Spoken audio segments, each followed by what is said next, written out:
é hora de nós sabermos a verdade sobre Dom Marcel Lefebvre. É a raiz aí desse tradicionalismo que anda contaminado aqui nas redes sociais e na internet. Então fica comigo até o final do vídeo para você entender sobre esse assunto. Não esqueça de deixar seu joinha neste vídeo, se inscrever no canal e também ativar o seu sininho. Todos os comentários, por favor, principalmente sobre esse assunto, siga essas regras aqui. Bora para o vídeo, bora para o react, bora. A posição consciente da Fraternidade São Pio X de promover uma eclesiologia do Antigo Testamento. Lefebvre como profeta. Você teria a hierarquia conciliar aqui e Lefebvre ali. E você diria que Deus falaria com o profeta porque ele é santo. Ele não falaria com os outros porque eles não são dignos. Ele vai falar com o profeta. As palavras e os atos do profeta morto devem, portanto, ser recitados.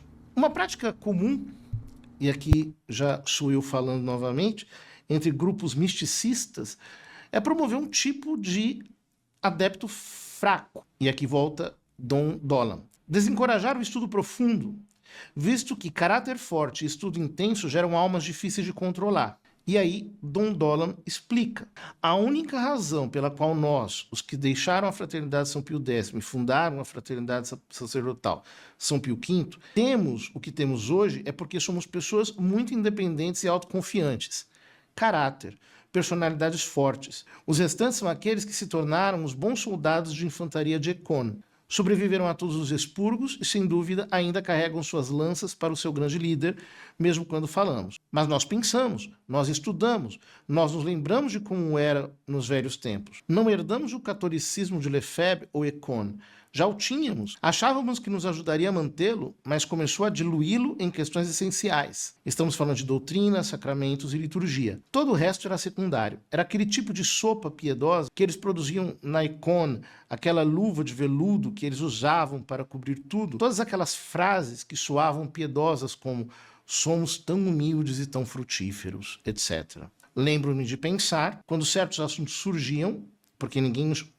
Quando alguns assuntos surgiam, diz o Dom Dolan, por que ninguém estuda essas coisas? Por que não as buscamos? Ninguém estava interessado em buscá-las ou estudar qualquer coisa. O intelectual francês médio poderia dizer, vamos fazer uma étude, um estudo, mas esses franceses não estavam interessados em fazê-lo. O que eles estavam interessados em estudar era o arcebispo Lefebvre. Como ele se sentia? Qual era a sua posição hoje? Quais eram as suas políticas em relação a Roma? Quais eram as políticas internas da nossa própria fraternidade?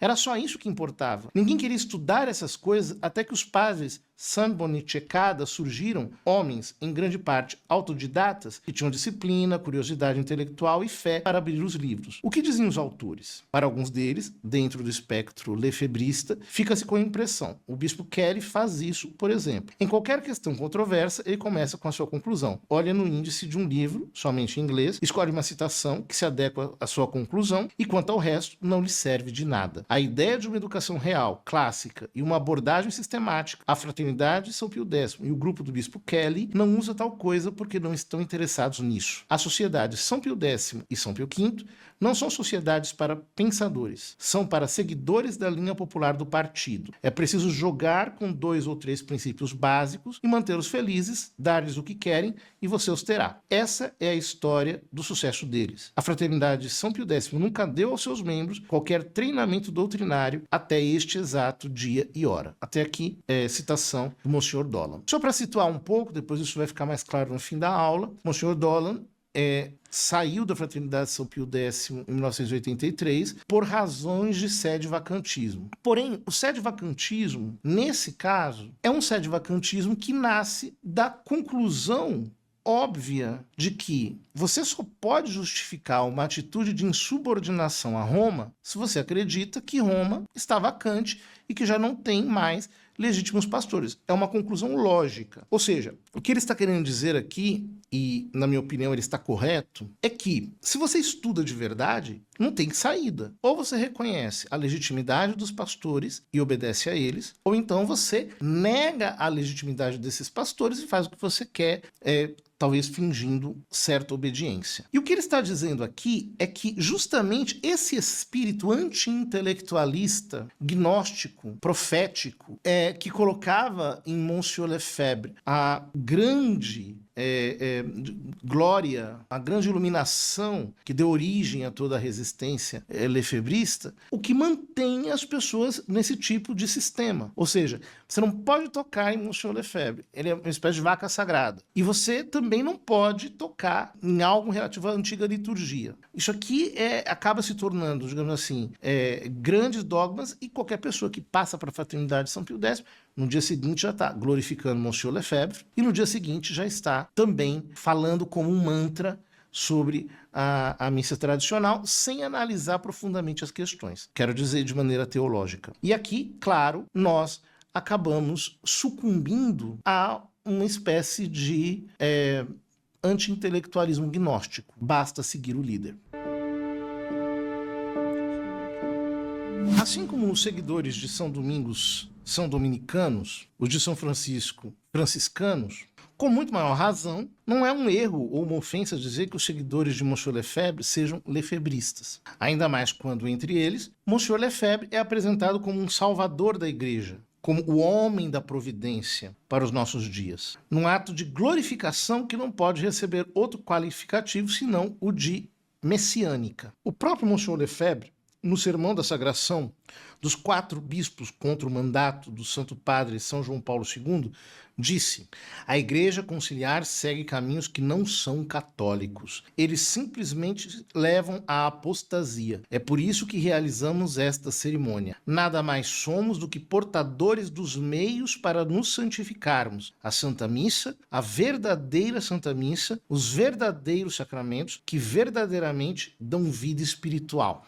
Gente, vocês que acompanham o canal há um bom tempo, vocês já viram que às vezes a gente faz alguns reacts ou exposeds, né? Cada um chama de um jeito, de alguns comentários. E nesse trecho, quando o padre José Eduardo começa a trazer as falas de Dom Marcel Lefebvre, toda essa raiz desse novo tradicionalismo, do neotradicionalismo aí, a gente lembrou de muitos comentários que usam exatamente as mesmas frases. E aí cai num trecho anterior que a gente estava assistindo aqui, do que o padre José Eduardo falou, que nos acusam muitas vezes, e acusa qualquer pessoa que viva a missa nova ou que fale contra o tradicionalismo, o raditrad, de que não estudam. Vocês não estudam, vocês não leram. Quantos documentos você leu, né? Como se fosse uma competição, você saber quantos documentos a pessoa leu. Mas, na realidade, eles usam isso para te menosprezar, porque apenas eles, apenas Marcel Lefebvre, apenas a fraternidade, apenas quem segue o rito tradicional, sabe de fato o que é o documento da igreja,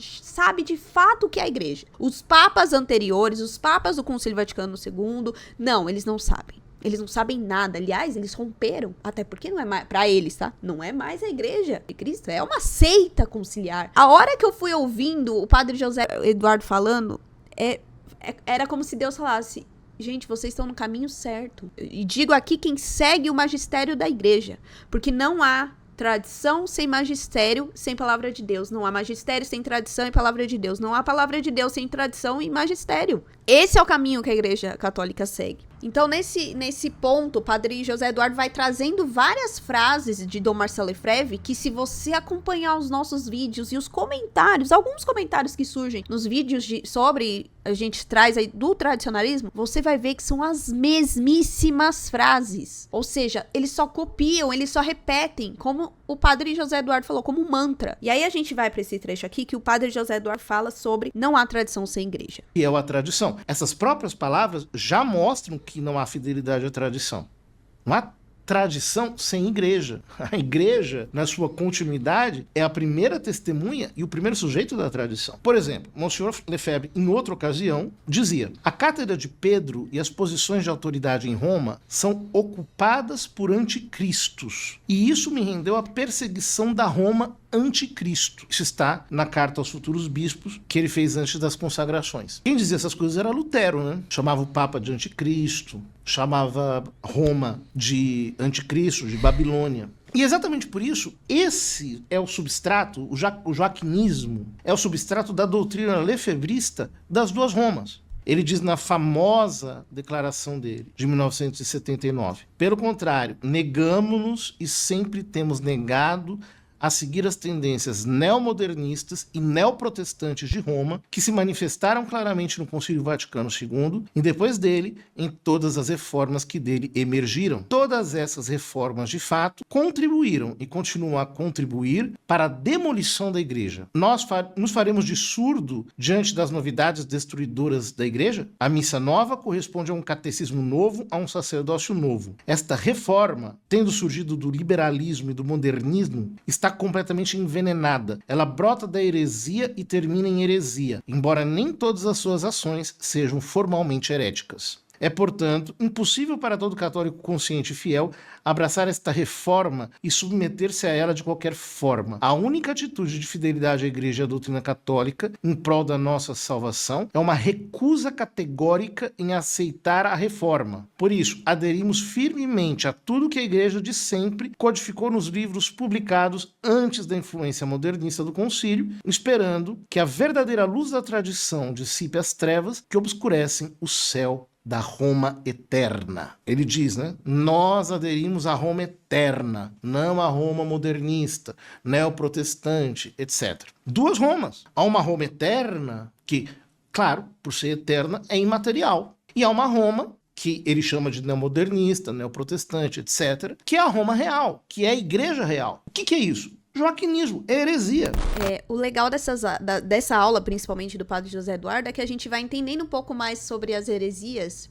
E muitas vezes, né, nós que seguimos a Igreja de Cristo, a Igreja Católica Apostólica Romana, que somos acusados de ser heréticos, né, porque a gente vive a tradição também que está no Concílio Vaticano II, a gente vai conhecendo essas outras heresias e a gente vai vendo que o que se enquadra de fato em heresia são aqueles que acusam a igreja de ser herética, que acusam a igreja de ter uma seita conciliar. Então, assim, gente, é uma aula muito rica. Eu deixo um convite para que você participe de alguma forma dessa aula. Ouça essa aula, estude essa aula. Assim, eu já ouvi a aula toda, mas eu ainda vou ouvir novamente, porque existem muitos pontos lá que tem que ficar aqui, ó, fixado na nossa cabeça. E, claro, né, conforme ele vai falando, você vai lá pesquisando a palavra ou também outros fatos, porque ele dá muitas dicas ali de temas que a gente pode ir estudando, né, conforme o nosso tempo, claro. Eu ainda vou fazer a parte 3, porque são 3 horas, mais de 3 horas de aula, mas eu queria só mostrar aqui essa questão. Segue a mesma cartilha, e não é uma cartilha diferente daquilo que acusava o lado progressista, liberal, modernista, teologia da libertação, é a mesma coisa, só que vestido de outras frases e de uma forma piedosa, né? Já trouxe aqui também, e ele vai falar sobre El Palmar de Troia, mas aí a gente fala no próximo vídeo pra não ficar longo esse vídeo, tá bom? E aí, você que já conseguiu assistir toda a aula do Padre José Eduardo, abordando sobre o tradicionalismo até a apostasia, deixa aqui nos comentários, não esquece de fazê-lo seguindo estas regrinhas aqui. Não esquece também de deixar meu joinha neste vídeo, se inscrever no canal e ativar o seu sininho. Então é isso, até a parte 3. Tchau!